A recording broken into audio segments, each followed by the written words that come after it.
ॐ ऐं ह्रीं क्लीं चामुण्डायै विच्चे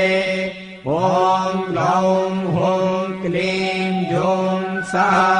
ज्वालय ज्वालय ज्वल ज्वल प्रज्वल प्रज्वल ऐं ह्रीं क्लीं चामुण्डायै विच्चे ज्वल हं सं लं शं फट् स्वाहा नमस्ते रुद्ररूपिण्यै नमस्ते मधुमर्दिनी नमः कैटवहारिण्यै नमस्ते महिषादिनी नमस्ते शुम्भहन्त्रै च निशुम्भासुरघातिनि जागतम् हि महादेवी जपम् सिद्धम् कुरुष्व मे ऐङ्कारी षष्टिरूपायै ह्रीङ्कारी प्रतिपालिका क्लीङ्कारी कामरूपिण्यै बीजरूपे नमोऽस्तु ते चामुण्डा चण्डघाती च यैकारी वरदायिनी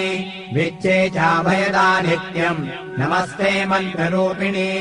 धां धीं धूं दुर्जटेः पत्नी वां वीं ॐ वागधीश्वरी क्रां ह्रीं ह्रूं कालिका देवी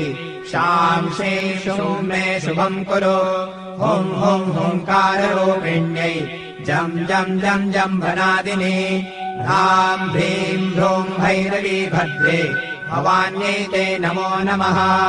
अङ्कं चं तं तं पं यं शं ह्रीं धूं ऐं वीं हं शं धियाग्रं धियाग्रं त्रोटय त्रोटय दीप्तं कुरु कुरु स्वाहा वां ह्रीं ॐ पार्वती पूर्णा खां ह्रीं ॐ खेचरी तथा सां श्रीं सों सप्तशती देव्या मन्त्रसिद्धिम् कुरुष्व मे इदम् तु कुञ्जिकास्तोत्रम् मन्त्रजागर्ति हेतवे अभक्तेनैव दातव्यम् कोपितम् रक्ष पार्वती यस्तु कुञ्जिकया देवी हीनाम् सप्तशतीम् पठे